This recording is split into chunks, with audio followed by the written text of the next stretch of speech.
O teu microfone é...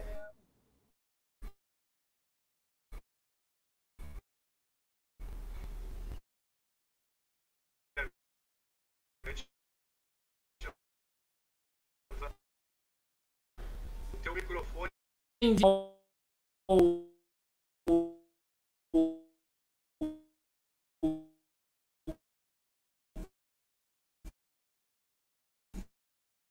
Seja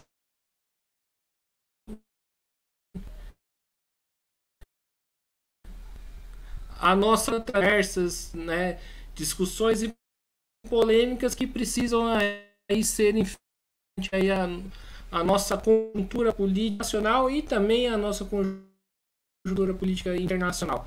E para falar sobre isso, né, no dia de hoje, convidei aqui o Cássio Moreira, ele que é professor e também tem um canal no YouTube chamado Conversas e Café, que eu pude perceber que tem uma bastante semelhança aqui também com mesa de debates.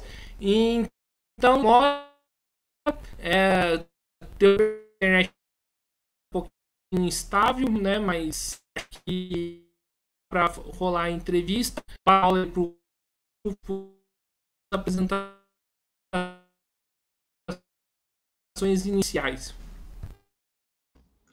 Só para te avisar, tá, Guilherme, que o teu áudio tá quase que não dá para escutar direito, tá cortando toda hora. A gente tem que mudar alguma configuração. Bom, Guilherme, muito obrigado pelo convite, tá? Realmente eu tenho um canal de debates, também de entrevistas, já faz uns 2 anos, que é o Conversas e Café, com Cássio Moreira, onde a gente faz algumas entrevistas bem interessantes e também debates sobre conjuntura política e econômica. Estou à tua disposição aí, de ti, do teu público, para a gente bater um papo aí nesses próximos 30, 40 minutos aí sobre conjuntura política e econômica.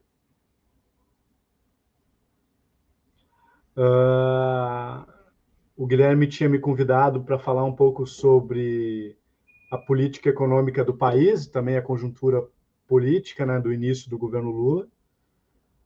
E eu aceitei, né, para a gente bater um papo bem interessante aí. Também quem quiser fazer perguntas aí na live, no chat, fica à vontade. Estou à disposição, Guilherme.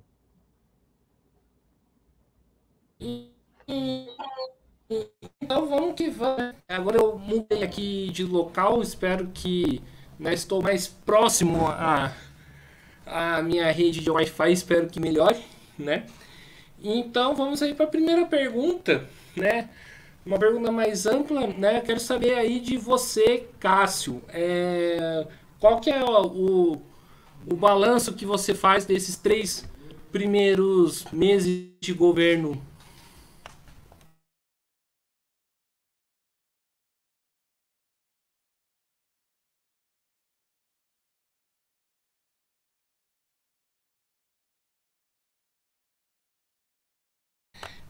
Liga o seu microfone, por favor. Você está com o microfone desligado.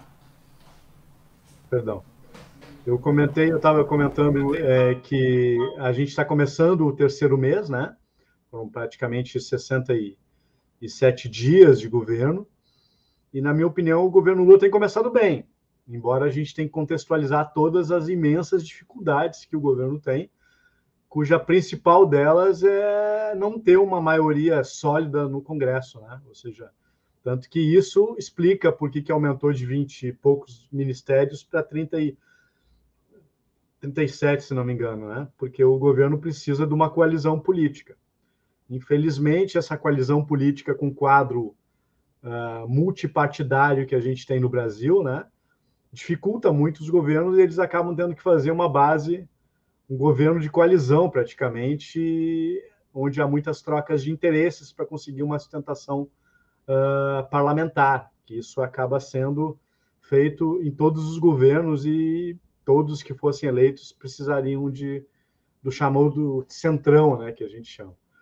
Mas eu acho que o governo Lula começou a entrar nesse embate da questão da taxa de juros, tentando. Eu acredito que na próxima reunião do Copom já deve ter o início de queda de juros, uma tendência, de uma trajetória de queda.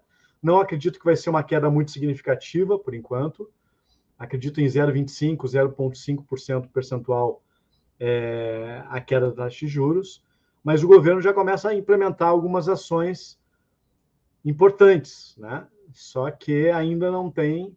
A grande dificuldade é essa sustentação política, Guilherme. Ou seja, o governo que nem naquela velha frase do Garrincha com o treinador da seleção brasileira, né? Que o treinador disse, tu tem que fazer isso, cruzada, e o Garrincha, mas tu já combinou com os russos? Ou seja, o governo Lula está tentando combinar com os russos, mas não é muito fácil essa comunicação, porque essa maioria parlamentar não é uma maioria parlamentar progressista.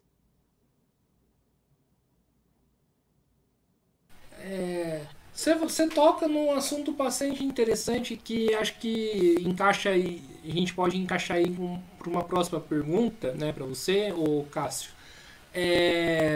Em relação à questão da frente ampla, né, a frente amplíssima, que o Lula se elegeu como a frente ampla, que tem Deus ao diabo junto com ele, né? E essa frente ampla pode ser prejudicial para o Lula no governo, porque, assim, passou 2 meses de governo, pude perceber que, por exemplo, o Lula voltou atrás sobre a questão da autonomia do Banco Central, né?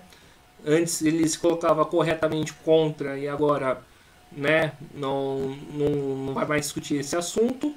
E a questão da reforma do ensino médio, que é algo que o Mesa de Debates vem tratando bastante aqui, que o governo não quer revogar. Aí eu te pergunto, né, essa frente ampla pode ser prejudicial para o governo? Que, na verdade, nunca houve uma frente ampla no sentido programático, né? O governo Lula conseguiu uma aliança com uma quantidade expressiva de partidos e conseguiu apoios, inclusive da ex-presidenciável Simone Tebet, do Janones, enfim, outros candidatos à presidência, mas era uma frente mais anti-bolsonarista, né?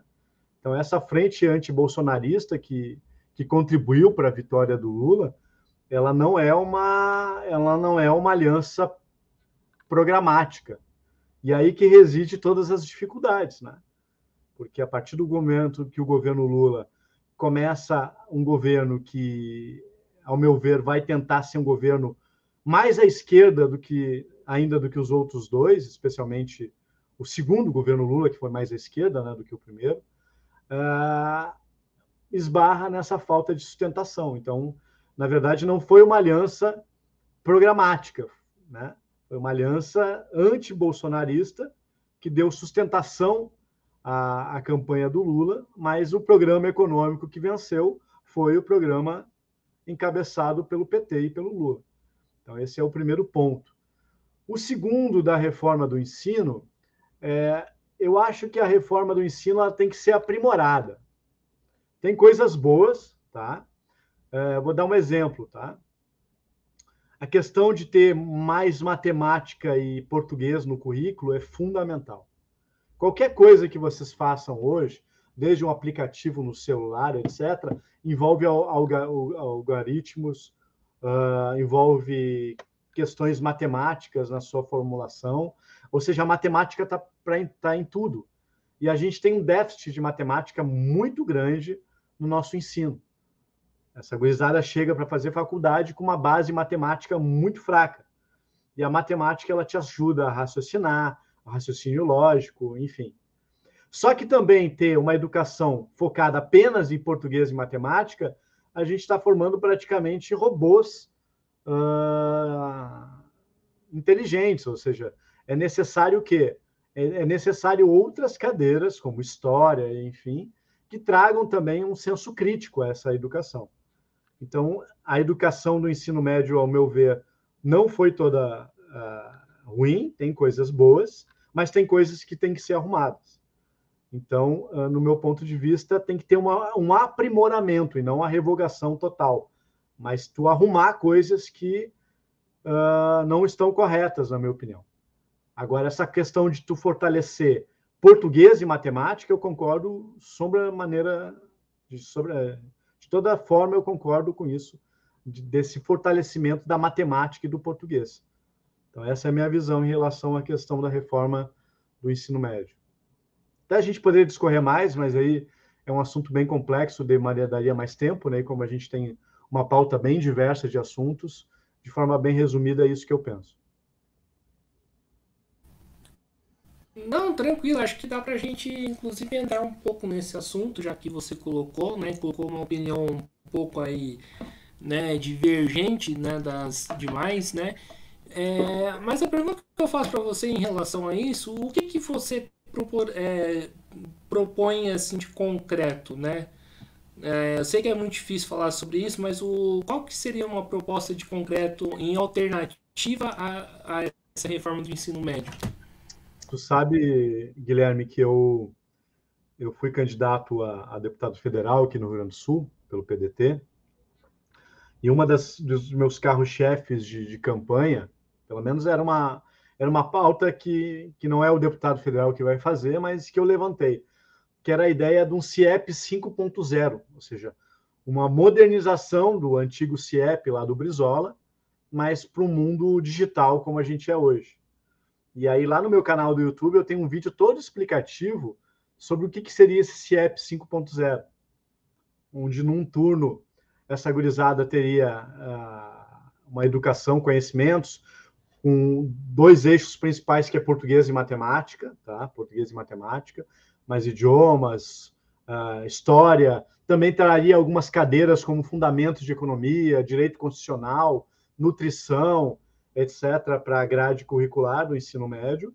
E no segundo turno, atividades esportivas, culturais, musicais, né? Enfim. Então, essas escolas elas seriam quase com uma estrutura maior, e também teria um casamento de aos poucos ir preparando essa gurizada para, num estágio posterior, muitos cursos à distância, fazendo um casamento também com os cursos técnicos e profissionalizantes. Então, é uma ideia bem interessante. Depois eu convido que vocês olhem lá no meu canal Conversas de Café aqui no YouTube, é só digitar Conversas de Café com Cássio Moreira, e aí coloca CIEP 5.0. Então, ali eu trago toda uma proposta que eu acho que seria revolucionária. E a grande base dessa minha proposta é um pensador trabalhista que se fala muito, que é um grande trabalhista, é o Darcy Ribeiro. Mas tem um outro pensador que ele é muito esquecido, Guilherme. E essa minha proposta ela é toda baseada muito nas ideias de um cara chamado Anísio Teixeira. Foi um grande intelectual, um grande educador brasileiro, trabalhista. Então, vale a pena meio que depois dar uma pesquisada. Depois eu até posso mandar o link aqui para te divulgar no teu canal essa proposta do CIEP 5.0. Certo, depois manda assim. E seguindo aí a nossa entrevista, você falou que lançou a candidatura aí pelo PDT, né? Qual é o balanço aí que você faz da atuação do Ciro nas eleições? Tá certo que talvez seja um pouco tarde aí para falar sobre isso, mas assim, o que você diz aí da atuação do Ciro, principalmente aí no primeiro turno, que ele andou causando umas polêmicas e tudo mais, né? Como que você viu toda essa questão do Ciro Gomes? Tu sabe que nos últimos 2 dias eu tenho sido apedrejado lá no meu Twitter, né, por alguns ciristas, porque eu sempre expus a minha opinião de forma muito independente, né, sem interesses financeiros, cargo, né, enfim, eu sempre posto o que eu penso. E eu tenho uma visão elogiosa e crítica ao mesmo tempo ao Ciro. Eu sou um dos primeiros caras a defender que o Ciro fosse para o PDT. Em 2014, quando ele estava no PSB e eu também, nós saímos para apoiar a Dilma. O Eduardo Campos era o candidato do PSB e eu me desfilei do PSB para apoiar a Dilma e o Ciro Gomes também, né? E eu sempre tive um carinho, uma admiração muito grande, porque eu acho o Ciro um grande intelectual, um grande político, um cara bem intencionado, etc. Só que aos poucos o Ciro deixou de ser o Ciro que eu apoiava com bastante convicção, né? porque eu sempre achava que o Ciro poderia se colocar como um pós-Lula, mesmo o Lula estando no cenário político. E ele acabou meio que indo para um caminho de antipetismo que, na minha opinião, fez com que ele acabasse em terceiro lugar. Tá? Então, na minha humilde opinião, hoje a gente está dividido no PDT entre trabalhistas mais históricos, que entendem a importância do sucesso do governo Lula, do embate contra o bolsonarismo, né? Da importância do governo Lula ser um governo que dê certo, e tentar puxar o governo Lula cada vez mais à esquerda, e uma militância que eu apelidei de cirismo lacerdista, que é esse cara que odeia o PT e ele quer destruir o PT porque eles acham que eles torcem enfim, e talvez até estimulam críticas, etc., no sentido de tentar, de torcer com que o governo Lula não dê certo, com a esperança de que a candidatura Ciro possa pegar os órfãos do bolsonarismo, que cada vez mais se indica que o Bolsonaro vai ficar inelegível. Então, essa postura, essa estratégia desses ciristas lacerdistas, foi um apelido que eu dei, na minha opinião, eu compreendo, mas não concordo, porque eu acho que ela não vai, a direita vai construir uma outra candidatura e o Ciro ele não vai conseguir pegar esses eleitores arrependidos do Bolsonaro em massa. Então, na minha opinião, eu acho que o irmão dele está muito mais certo, o Cid Gomes, na posição, etc. Para te ter uma ideia, o Ciro, na minha opinião, tinha tudo para eleger a Isolda como governadora do Ceará, uma aliança entre PT e PDT, e implodiram. Né? O Ciro houve um racha na base de sustentação política dele no Ceará, pela questão do apoio do Elano e pela candidatura do Roberto Cláudio, em vez da Isolda, etc. Então, na minha opinião, algumas pessoas que estão ao entorno do Ciro convenceram o Ciro que, para ele ter espaço, ele tem que destruir o PT. E eu não concordo com isso. Eu acho que é um erro e torço, sinceramente, que o Ciro escute mais o irmão dele, o Cid Gomes, e menos os mentores do cirismo lacerdista. Ô, Cássio, ainda sobre essa questão, né, do Ciro, né, pelo menos assim, eu queria, né, fazer um bate-bola com você. Pelo menos assim, eu vejo que eu vi nas eleições que o PDT, né, ao lançar uma candidatura própria, né, do Ciro, ficou muito isolado. Esse isolamento, né, contribui para essas posições mais à direita do Ciro Gomes que ele teve aí durante as eleições? Primeiro, eu nunca vi o Ciro à direita, tá? Na pauta econômica, o Ciro sempre teve à esquerda, só que o Ciro acabou entrando um pouco nessa pauta moralista, né? De acusar o PT, o Lula, de corrupção, etc., que, na minha opinião, não é coerente com a trajetória. Vejamos o nosso telespectador aí que raciocina, para vir puxar uma linha de raciocínio comigo. O Ciro teve junto com o Lula praticamente todo o segundo mandato do Lula. Acabou o mandato do Lula, o Ciro, inclusive, transferiu o título dele do Ceará para São Paulo a pedido do Lula. Né? Apoiou a candidatura da Dilma em 2011, 2010. Fez parte da coordenação de campanha da Dilma. Teve o seu irmão Cid Gomes indicado como ministro da Educação no segundo mandato da Dilma. Apoiou, claro que sempre com críticas, a Dilma, faça justiça ao Ciro, sempre com críticas, inclusive a política econômica que estava sendo conduzida, mas apoiou.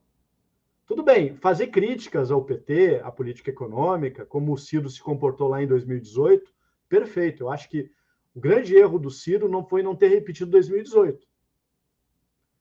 A partir do momento que tu entra nessa pauta, olha só, o Ciro deu manifestação que a chapa dos sonhos dele seria o Haddad de vice. Queria o apoio do PT, do Lula. Né? E aí, só a partir de 2018, e especialmente a partir de 2019, começa a criticar e acusar coisas que aconteceram lá entre 2003 e 2010, de forma muito mais forte. Por que não fez antes? Por que não apoiou a candidatura do Eduardo Campos lá em 2014? Já que dizia que o governo do PT era neoliberal, etc. Então, por que não apoiou a candidatura do Eduardo Campos em 2014 e apoiou a campanha da Dilma? Né? Eu concordo com o Ciro de ter apoiado a campanha da Dilma. Acho que, naquele momento, claro que olhando com os olhos de hoje, talvez a candidatura do Eduardo Campos fosse fazer mais bem ao país, né? Grau, até pelo que a gente viu, de o boicote ao segundo mandato da Dilma e tudo que se levantava contra. Mas eu não acho coerente, entendeu? Mas isso não quer dizer que eu não goste do Ciro. Eu acho o Ciro um baita quadro, um cara extremamente preparado, um cara de esquerda, um cara bem intencionado. Acredito nas melhores intenções do Ciro para o Brasil, mas, na minha opinião, ele está tendo uma leitura errada, muito influenciada pelos gurus, pelos mentores do cirismo antipetista, que eu apelidei de cirismo lacerdista. Então, essa é a visão. E para o PDT, a candidatura do Ciro, é claro que ele teve traições, teve gente que concorreu pelo PDT e não fez campanha para o Ciro, né? Inclusive, eu fiz campanha para o Ciro até o final, embora uns 4 dias eu postei no meu Twitter lá que se eu, no lugar do Ciro, teria renunciado para apoiar o Lula, mas continuei fazendo campanha do Ciro até o final, né? Até hoje digo que eu fui traidor, isso, aquilo, não, mas eu fiz campanha, estava com o meu material na rua, fazendo campanha para o Ciro, mas se eu fosse o Ciro, eu teria uma postura estratégica diferente, né? Renunciando, tentando buscar uma parte do eleitor que ele perdeu, e também manteria vivo, como não teria acabado em quarto, teria acabado em terceiro e provavelmente teria uma das grandes forças políticas. Só que, infelizmente, o Ciro acabou indo por esse caminho errado, que eu torço que... É que nem eu digo, Guilherme, eu torço muito que o Ciro comece a escutar muito o irmão dele, o Cid Gomes, que está com uma leitura perfeita, completamente correta, na minha opinião. Só que é complicado, quando tu entra numa bolha e essa bolha te idolatra, que tu vira quase que uma celebridade, é muito complicado tu ir contra o que essa bolha... Porque essa bolha acaba meio que tendo ela fica viva, né? E se tu vai contra a bolha, é complicado. Então, tu acaba ficando refém da bolha. E, na minha opinião, o Ciro ficou refém desse cirismo lacerdista, que é difícil agora ele voltar atrás, porque realmente ele foi convencido que, para ele ter espaço, e o PT aí é uma crítica ao PT, o PT sempre teve essa hegemonia, né?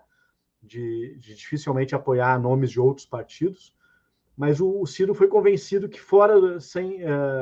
que ele não vai ter nunca o apoio do PT, e para ele ter espaço ele tem que destruir o PT. E, na minha opinião, essa visão está errada. Então, eu acho que o PDT foi prejudicado pela polarização, né? Talvez tivesse entrado na base de apoio do governo Lula desde o primeiro turno, tivesse tido um aumento, tivesse feito uma federação com o PSB, tivesse tido um aumento em parlamentares, etc., mas agora é o leite derramado. Só que esse pessoal continua achando que o cirismo antipetista é o caminho, e não é. Não cabe essa polarização para o Brasil nesse momento, né? Levou muito tempo para o getulismo e o antigetulismo. Essa polarização entre getulismo e antigetulismo também não tinha espaço na época. E hoje nós não temos mais o getulismo e o antigetulismo. Hoje nós temos o petismo versus o antipetismo. E o antipetismo organizado deu origem ao bolsonarismo, que é antipetista. E o Ciro está tentando se tornar um pós-Bolsonaro, né? Se alimentando e atraindo cada vez mais para si eleitores anti-PT. E está completamente errada, na minha humilde opinião, essa estratégia. E olha que o PDT está no governo. O Ciro faz parte do governo Lula, porque o Ciro é do PDT. Então, se ele não concorda com o governo Lula, teria que se desfilar do PDT, né? Sim, se vai reclamar. Eu, por exemplo, estou extremamente incomodado aqui no Rio Grande do Sul que o PDT faz parte do governo Eduardo Leite, né? Não tem atuação nenhuma o PDT local daqui, porque eu não concordo com... Já teve com o Sartori no passado, já teve o Lazier Martins e hoje está com o Eduardo Leite, que, diga de passagem, é melhor do que o Onyx, né? Que concorreu. Eu, particularmente, votei no Eduardo Leite no segundo turno. Votei no Vieira da Cunha, nosso candidato a governador no primeiro, e no segundo turno, porque eu nunca voto nulo, nunca votei nulo na vida, votei no Eduardo Leite por ser contra o Onyx, que eu achava pior ainda, né? Só que o Eduardo Leite tem essa pata liberal ainda consigo. Que eu acho que ele é um cara muito bom de oratória, é um político muito hábil, muito inteligente, mas ele tinha que tirar essa concepção liberal da economia que ele tem. E, por exemplo, vai ter a CPI, está tendo a CPI da Corsã, e será que o PDT vai assinar a CPI da Corsã, que foi vendida por preço de banana? Então, são questões que eu fico descontente. E é mais ou menos essa a minha opinião, viu, Guilherme? De forma muito sincera. O pessoal tem me atacado. Se tu olhar lá, entrar no meu Twitter, tu vai ver os ataques, ofensas. É que o pessoal não aceita ouvir uma opinião diferente, entendeu? O Ciro é um cara extremamente inteligente, é um dos caras mais preparados do Brasil, mas, na opinião, ninguém está 100% certo em tudo, entendeu? Então, talvez ele esteja errado em alguma coisa. Assim como eu provavelmente devo estar errado em algumas coisas, certo em outras. Só que nessa parte em especial, eu acho que ele está errado e eu acho que o irmão dele está completamente certo. Ciro, escute mais o seu irmão Cid Gomes. É o que eu te peço. Sim, e quem são esses gurus aí que você fala do cirismo lacerdista, né? Quais são os nomes e quem são eles? Guilherme, eu tenho como costume, eu evito de ficar falando de pessoas que não estão presentes para se defender, tá?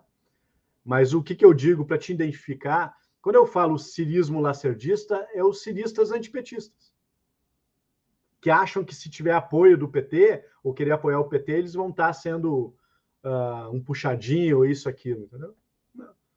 Então, eu classifiquei como ciristas lacerdistas, ou seja, os ciristas antipetistas, que não entendem a conjuntura política e econômica, o contexto atual de importância do governo Lula. Imagina o que seria mais 4 anos de Bolsonaro. E uma parte desses ciristas lacerdistas pregavam voto nulo na eleição do segundo turno entre Lula e Bolsonaro, ou seja. Então, uma das pistas para te identificar esses ciristas lacerdistas, eles são antipetistas, eles pregam, muitos pregaram pelo voto nulo e torcem pelo insucesso do governo Lula, ou seja, pelo insucesso do Brasil, né?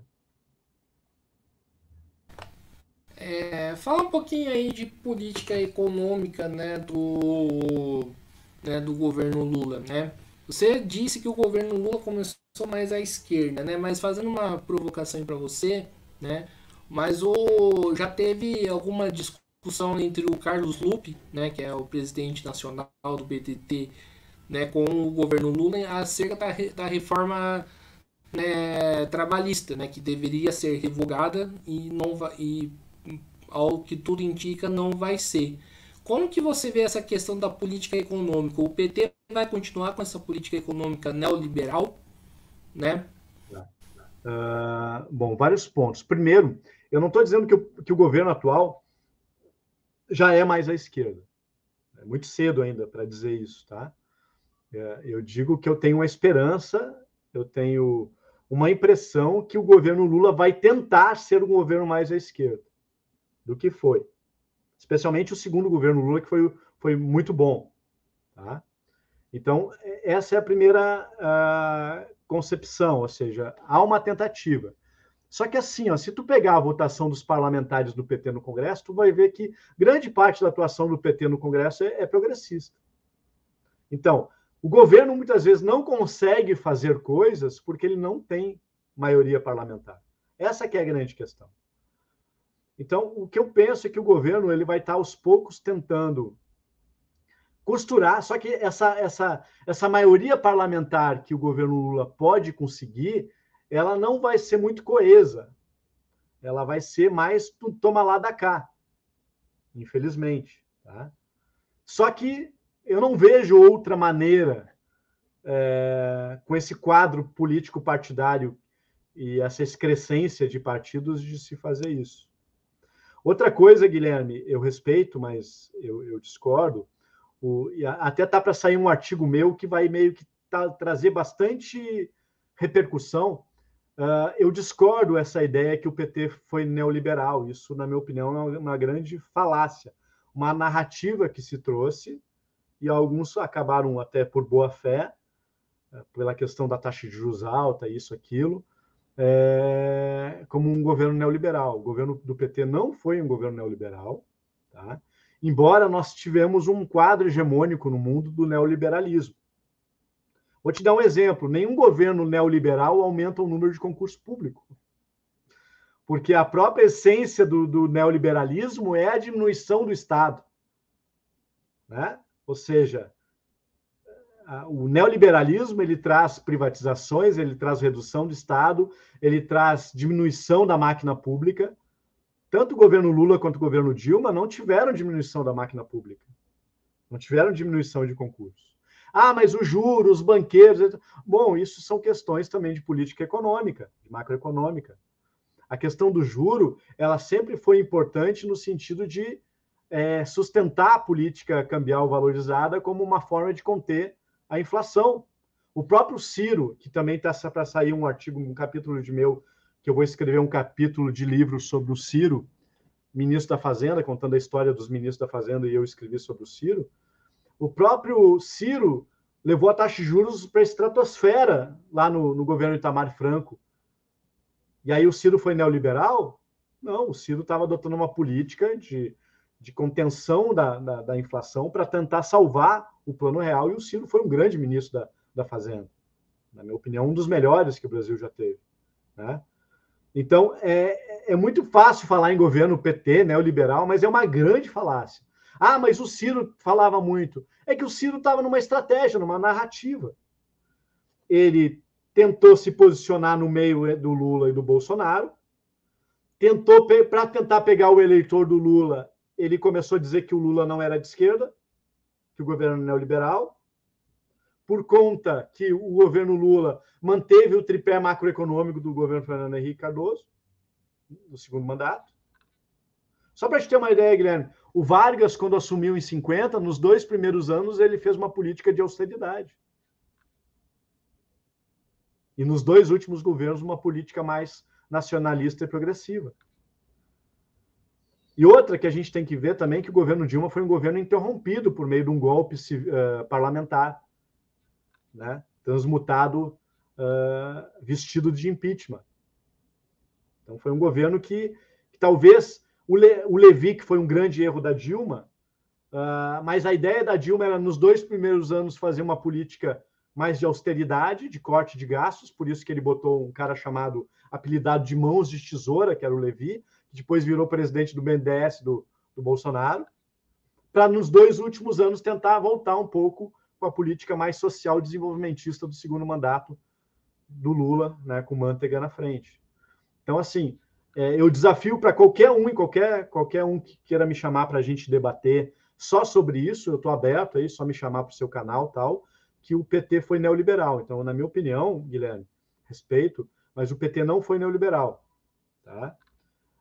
Eu acho que houve algumas, por questões de contexto, né, especialmente no segundo mandato da Dilma, só que também o orçamento foi atrasado, tu tinha o Eduardo Cunha como presidente da Câmara dos Deputados, só pauta-bomba e inviabilizando, e, na minha opinião, a Dilma fez uma leitura completamente errada de adotar uma política anticíclica no momento que daqui a pouco tu precisaria de uma política mais keynesiana no seu segundo mandato. Mas só por conta dessas questões, e lá dos 3 primeiros anos do Palocci e Meirelles, apelidar todo o governo Lula e Dilma de neoliberal, não. A quantidade de coisas que foram feitas no governo Lula, eu podia passar uma live inteira falando nisso, e no meu artigo vai estar tudo pontuado, quando for publicado, ele vai estar trazendo todas essas informações e mostrando que houve um projeto nacional de desenvolvimento no governo Lula. Então, essa a minha visão, viu, Guilherme? Então já puxando aí um pouco para o seu artigo, né? Espero conseguir ler ele, né? Porque é bom ler, inclusive, visões polêmicas diferentes. Eu, particularmente, com todo respeito, discordo, né, de você, mas o governo Lula, então, foi o que, se ele não foi neoliberal?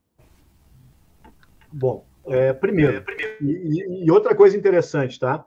No meu artigo de pós-doutorado, que foi orientado sobre o Jorge Ferreira, um dos grandes conhecedores de trabalhismo do meio acadêmico, eu tive como quase co-orientador, porque ele veio a falecer, o Muniz Bandeira. E eu cheguei a perguntar para o Muniz Bandeira, né, a minha hipótese de que tanto PDT quanto PT foram governos trabalhistas, claro que trabalhismos diferentes, né? O PT não tem nada a ver com o trabalhismo histórico do PTB e PDT, Vargas, etc., mas trabalhismo mais no sentido amplo. Tu tem o Partido Trabalhista Inglês, que também não tem nada a ver com o PDT, trabalhismo da Inglaterra, o trabalhismo da Inglaterra não tem nada a ver com o trabalhismo do PDT, PTB. Então, nesse sentido amplo, o que eu quero dizer? Tanto o PT quanto o PDT tem uma política no discurso de defesa dos trabalhadores, uma política de defesa dos sindicatos, né? E também uma visão de criar um estado de bem-estar social. Tá? Claro que o PDT e o PTB com uma ideologia econômica diferente, mais nacional desenvolvimentista, e o PT eu apelido de um social desenvolvimentismo. Né? Então, o PT quanto o PDT dá para se enquadrar dentro da centro-esquerda. São partidos de centro-esquerda. PSB, PCdoB, solta lá mais para a extrema-esquerda vindo para a centro-esquerda, né? Mas esses partidos que eu mencionei antes, eles estão dentro da centro-esquerda. Muitos desses partidos, embora tenha socialista no nome, o caso do PSB, o PCdoB, que tem comunista no nome, na verdade são partidos reformistas.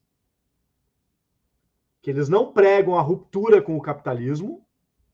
O PCB, sim, o Partido Comunista do Brasil, é Partido Comunista. O PCdoB tem comunista no nome, tem as musiquinhas lá do comunismo, mas na prática ele é um partido reformista. Eles pregam reformas e um capitalismo mais humano, mais solidário, que o Roberto Pasqualini já falava muito disso.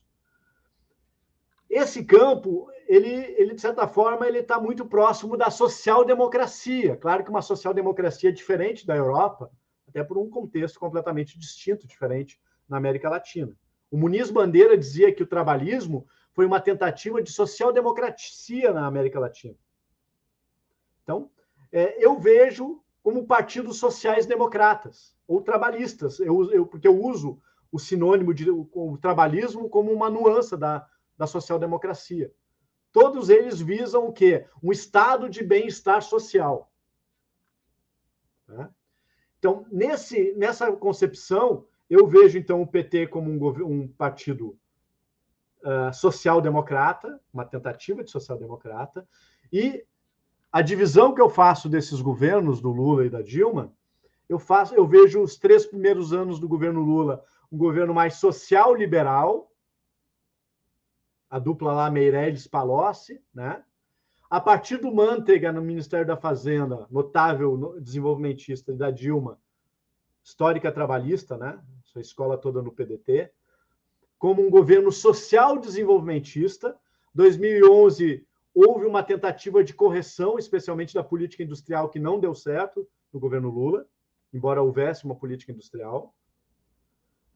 E aí, lá em 2014, a Dilma estava refém do neoliberalismo e tentou meio que agradar o mercado, nomeando o Levy. Só que havia uma estratégia disso ser feita apenas nos 2 primeiros anos, para ganhar fôlego, respirar e impedir o impeachment. O que as pessoas fazem, Guilherme, muitas vezes elas analisam não contextualizando as coisas. A correlação de forças políticas, a questão da política e da história, da geopolítica, da economia, etc. E o que eu sempre procuro fazer nas minhas análises é trazer todas essas variáveis, que muitas vezes são muito complexas, né, para trazer. Então, assim, eu vejo o PT hoje. Olha que o PT, e eu sou um cara que eu estudo o PT, a PDT, enfim, o trabalhismo, estudo várias há bastante tempo. Tanto que esse meu artigo ele foi fruto de uma pesquisa de 4 anos. Não é porque eu assisti umas lives ou isso, aquilo, que eu li todas as mensagens ao Congresso Nacional de 2003, 2004, 2005, 2006, 2007, 2008, 2009, 2010, 2011, 12, 13, 14, 15, 16. Cada uma é 400 páginas, 300.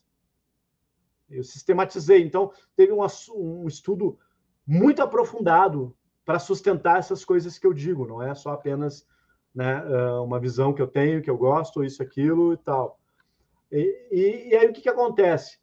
O governo Lula, a política industrial não deu certo, e no governo Lula se tentou corrigir algumas coisas da política industrial. Só que onde eles pecaram na questão do câmbio sobrevalorizado, né?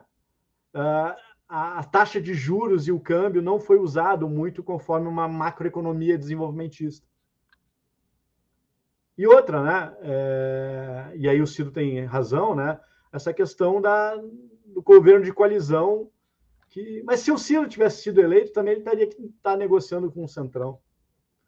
Não me espantaria daqui a pouco o Ciro estar apoiando o Lira para a presidência do Congresso para conseguir, porque se o Lira fosse ganhar, e ele ganharia de qualquer um para a presidência da Câmara, tendo o Lira como inimigo, poderia ter um novo Eduardo Cunha. Então é muito complicado, tanto que no discurso do Ciro ele sempre dizia o seguinte: votem em mim, no meu projeto nacional, mas votem nos meus deputados. Porque ele só teria a chance de fazer mais do que ele queria fazer se ele tivesse uma maioria parlamentar progressista, e que não aconteceria, né? Porque, infelizmente, o perfil do povo brasileiro acaba não trazendo. A gente nunca teve um Congresso progressista, viu, Guilherme? Então é muito complicado. Às vezes, o papel... Eu posso escrever, até já pensei em escrever um livro. Eu tenho esse meu livro aqui, né? Opa, aqui. Que é o Projeto de Nação do Governo João Goulart, que aí é um estudo, né? O fruto da minha tese de doutorado. Eu já pensei também em escrever um livro propondo um projeto de nação, um projeto nacional de desenvolvimento do país. Mas colocar o papel aceita tudo, Guilherme. Eu posso colocar qualquer coisa no papel que vai fazer isso, aquilo. A real política, o real politique, né? É outros 500. Não é tão fácil assim fazer as coisas não estando combinado com os russos. Eu vou fazer uma pergunta mais polêmica então para você, né?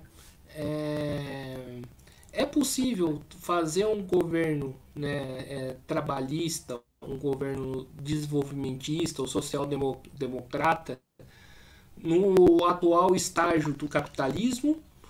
E como que vai se portar o governo Lula, né? Porque o mundo ainda passa por uma crise econômica muito forte, né? Ainda mais com a guerra da Ucrânia, Rússia e tudo mais. Como que vai se portar o governo Lula perante essa crise econômica? Em primeiro lugar, acho que deve ser, a gente está chegando ao fim, né? Eu quero agradecer e também quero elogiar as tuas perguntas muito inteligentes, viu, Guilherme? São perguntas muito bem feitas, muito bem elaboradas. Então, tá de parabéns aí pelas perguntas que tu me fizeste. E também agradecer o teu espaço. Primeiro, eu acho que é possível sim, tá? É possível, só que não é muito fácil.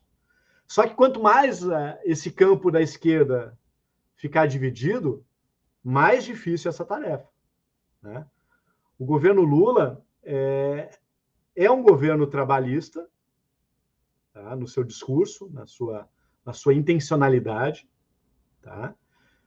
Não é o mesmo trabalhismo lá do PTB, das reformas de base do Jango, etc., até porque o governo Lula nunca conseguiu aprovar uma reforma, as chamadas reformas de base também, que era muito difícil.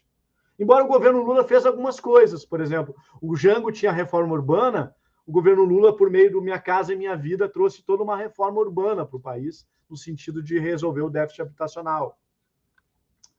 O governo Getúlio Jango trouxe a questão da expansão do ensino técnico e profissionalizante. O governo Lula trouxe também a expansão do ensino técnico e profissionalizante. Uma das reformas mais importantes que existem é a reforma tributária, que está em pauta, que vai ser muito difícil ser feita. Unificar imposto vai ser fácil. A primeira etapa da reforma tributária vai ser mais tranquila. A segunda etapa, que é tornar um sistema tributário mais progressista, mexe no bolso de quem domina o Congresso. Então, muito difícil. Então, há essa possibilidade, né? Só que, assim, não vai ser aquele trabalhismo que a gente sonha, né? Aquele tal, porque a nossa elite brasileira, ela é muito, muito, muito conservadora e muitas vezes reacionária, né? Então, assim, o Lula é um político muito hábil, vai ser aquela coisa assim, às vezes tu dá os anéis, mas mantém os dedos, avança. Vão ser assim, tu dá 3 passos, tu dá 2 passos para frente, tu dá 3 passos para frente e 1 para trás. Entendeu? Não vai ser muito fácil, porque Só seria mais fácil para isso quando a gente começar a ter uma maioria no Congresso. E aí a esquerda ela tem que se centrar muito no Senado, de eleger, ter uma maioria substancial no Senado, porque aí já barra vários retrocessos. Se o governo Lula-Dilma tivesse uma maioria bem coesa no Senado, não teria tido o impeachment da Dilma. E a pressa de derrubar a Dilma era justamente impedir com que o governo começasse a respirar e tornar um governo mais progressista nos seus 2 últimos anos. Por isso que era a pressa de derrubar a Dilma nos 2 primeiros anos. Porque sabiam dessa ideia que o governo abandonaria um pouco essa política mais simpatizante de austeridade, de corte de gastos, né? Que alguns associam ao neoliberalismo por conta do governo do período curto do Levy, e retomaria. Então, assim, é possível, mas é um trabalho bem árduo, viu, Guilherme? E aí, na minha opinião, o cirismo lacerdista em nada contribui para isso. Tá? Bom, no ponto de vista geopolítico, eu acho que o Lula é um cara muito hábil, né? É um gênio da política, um verdadeiro mito, né? A história do Lula. Sair da cadeia para se tornar presidente pela 3ª vez, né? Só outro presidente foi 3 vezes, que foi o Getúlio, só que o Getúlio só uma vez foi eleito, as outras 2 não foi, né? Então, eu acho que o Lula, às vezes, vai começar a ganhar um protagonismo para o Brasil nas relações internacionais, que estava praticamente... O Brasil estava ficando um país apátrida, né? Um país com a gestão Bolsonaro. E acho que... E se daqui a pouco o Lula conseguir, por causa dessas sugestões, conseguir um acordo de paz entre Ucrânia e Rússia, para mim o Lula tinha que se ganhar o Nobel da Paz, caso ele tenha o dedo nisso, né? Tal, que o pessoal começou a ridicularizar muito, né?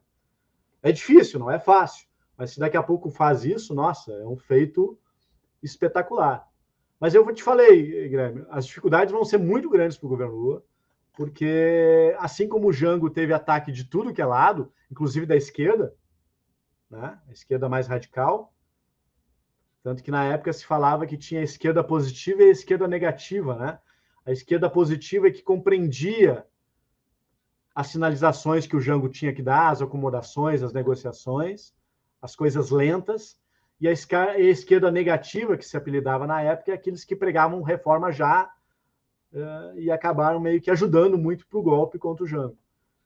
E hoje eu também vejo isso. Eu acho que a gente tem um campo mais progressista que percebe as dificuldades, né? Claro que a gente gostaria que o governo Lula fosse muito mais à esquerda, isso, aquilo, mas isso é fácil de fazer quando a gente está combinado com os russos. E na política não é assim.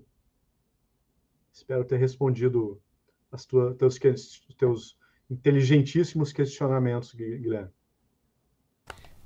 Tem tempo ainda para mais uma pergunta? Que falta mais uma questão aí que eu queria tratar com você, Claro, vamos que lá. é sobre a questão da extrema-direita. Né? Primeiramente, como que você avalia essa extrema-direita hoje, né? Agora assim, como um dos setores de oposição ao governo, né? Como que você avaliou aí os atos do 8 de janeiro, né? E como combater essa extrema-direita? Uma outra coisa que eu até tinha te pedido no WhatsApp, se tu puder me mandar o link de onde é que está sendo transmitido aqui para eu compartilhar, eu já faço isso agora enquanto eu te respondo, viu? Eu até abri o teu canal aqui para procurar, mas não estava. Eu vi que está sendo ao vivo, mas eu não achei o link. Bom, a direita também tem outro grande problema, porque o bolsonarismo absorveu tanto a direita que praticamente não houve muito espaço nas últimas eleições para candidaturas de direita crescerem longe do bolsonarismo. Vê isso o Moro. O Moro começou a querer se distanciar do bolsonarismo, ganhar um espaço próprio, foi absorvido. Né? Eu vejo, então, muito parecido com a questão do cirismo lacerdista querendo ganhar um espaço, né, especialmente do lado do Bolsonaro e o eleitor de esquerda, com a direita também. Eu acho que provavelmente o bolsonarismo vai ficar meio perdido com a impugnação, com a perda dos direitos políticos, né, do Bolsonaro, caso ele seja condenado em 2 instâncias. Eu acredito que vai perder. Notem que eu tenho uma visão, Guilherme, que só não houve golpe no Brasil porque o Trump perdeu e porque a gente teve o caso excepcional do Alexandre de Moraes. Se o Trump tivesse ganho as eleições nos Estados Unidos contra o Biden e não tivesse essa atuação do Alexandre de Moraes, eu acho que hoje a gente estaria sofrendo um processo ou de derrota ou até porque o Lula ganhou por muito pouco, né? Com apoio. Se o Trump tivesse dado um apoio maior, eu acho que o Bolsonaro teria vencido. Se tivesse perdido, talvez não conseguisse ter condições de impedir a posse do Lula, etc. Então, assim, a direita ela está tentando se reorganizar. A gente não tem lideranças fora do bolsonarismo.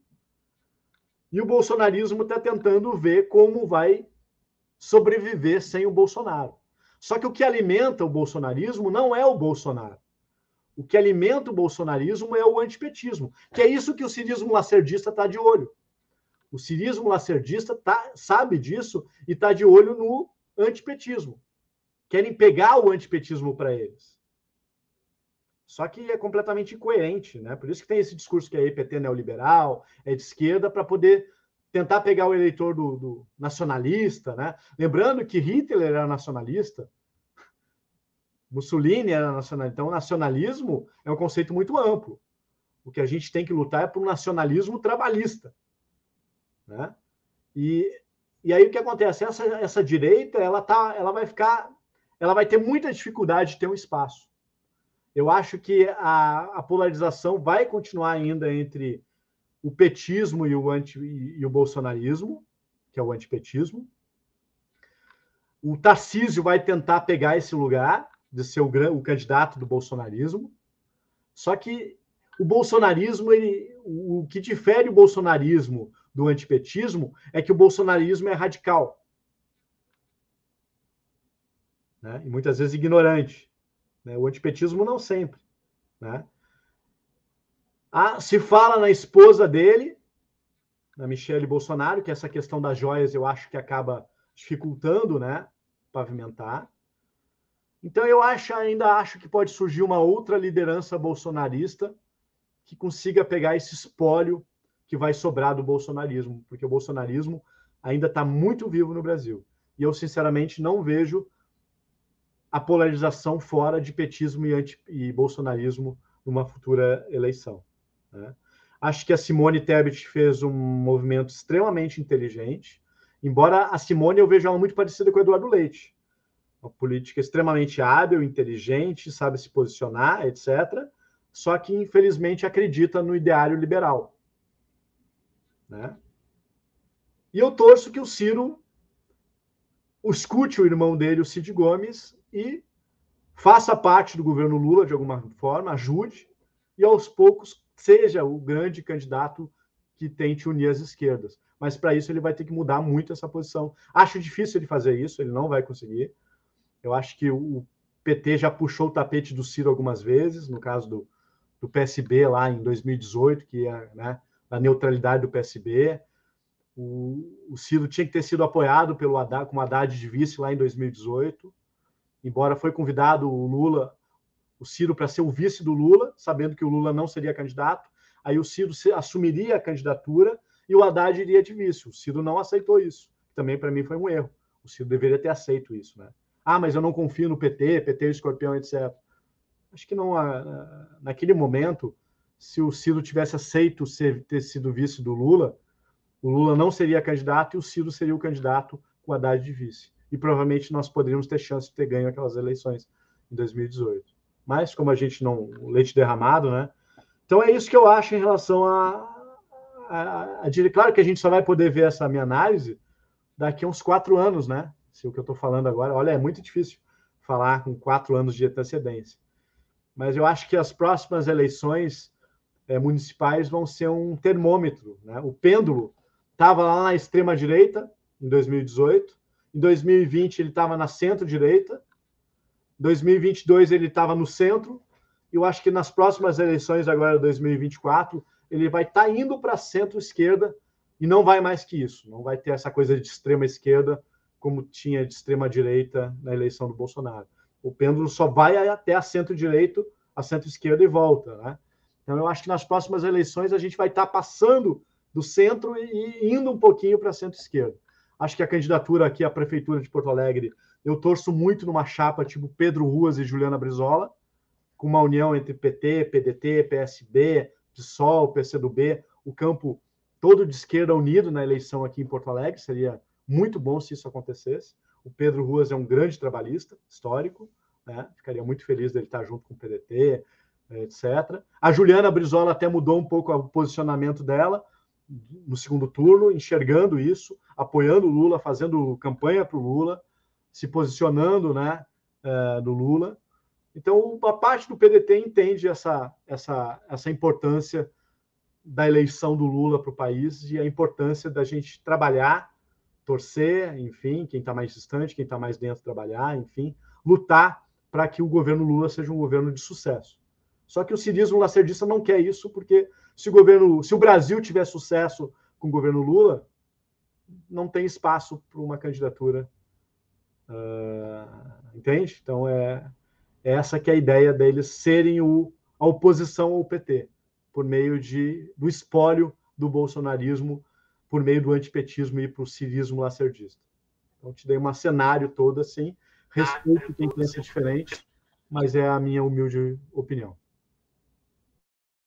Ô Cássio, agora para a gente finalizar de vez, né, que você falou uma questão aí da chapa Ciro e Haddad, os ciristas afirmam que o Ciro teria levado aquelas eleições, né, se tivesse contando com o Haddad como vice. Você acredita nessa análise ou não? Eu particularmente acho que o PT cometeu dois grandes erros históricos. Primeiro, não ter apoiado o Brizola lá em 89. O Lula apoiar o Brizola. Imagina o Lula ser vice do Brizola. Depois o Brizola, que era um herói nacional, assim como o Jango, teve essa honradez de apoiar o Lula e ser vice do Lula, né? Acho que naquele momento o PT não tinha essa visão que tem hoje do trabalhismo, da importância do Getúlio, etc. Na época o PT não era esse partido que é hoje. Embora o PT também são várias correntes, né? Tem a democracia, tem, enfim, socialista, tem isso, tem aquilo. É um saco de várias correntes dentro do partido. Acho que teríamos mais chances, sim, uma chapa Ciro Haddad. Inclusive, muitos desses ciristas lacerdistas hoje, alguns faziam parte do meu grupo Ciro Haddad, que eu criei lá em 2016. E uns eram defensores árduos do Lula. Inclusive, alguns diziam que quem xingasse o Lula era lixo humano, né? Mas também acho que o Ciro errou de não ter aceito a proposta do Lula de ter sido vice do Lula, com o Lula sabendo que não ia poder concorrer. Só que o Ciro, eu até entendo, né? Um homem da trajetória do Ciro, prefeito, governador, deputado federal, ministro da Fazenda, ministro da Integração Regional, ele não quis se sujeitar a esse papel de ser vice de um candidato que ele sabia que não era elegível. E o Ciro não aceitou esse papel, né? Que o Haddad acabou aceitando, por ser do mesmo partido. E sempre houve uma desconfiança do Ciro, porque o Ciro sempre lutou para ser o candidato do Lula. Né? Nessa minha pesquisa que eu fiz, que vai dar origem ao livro lá do Ciro, tá isso, né? Ou seja, o Lula pediu para o Ciro trocar o título eleitoral dele para São Paulo. Só que o Lula queria que o Ciro concorresse ao governo de São Paulo, o Ciro acabou não querendo. O Ciro queria ser o sucessor lá em 2010 do Lula, não a Dilma. Aí o Eduardo Campos correu na frente e saiu a candidatura, que deveria ter sido o Ciro pelo PSB, não o Eduardo Campos, mas como o Eduardo Campos dominava o PSB, não tinha espaço. Aí o Ciro saiu do PSB e foi para o PROS, para apoiar a Dilma, né? Então o pessoal esquece dessa história que eu tenho de cabeça tudo, né? Eu tenho uma pesquisa tão grande aqui, eu tenho no meu computador um arsenal tão grande de coisas, de reportagem, de artigos da época, falas do Ciro, enfim, que na minha opinião, então, o Ciro acaba indo para o caminho errado. Eu, sinceramente, eu gosto do Ciro.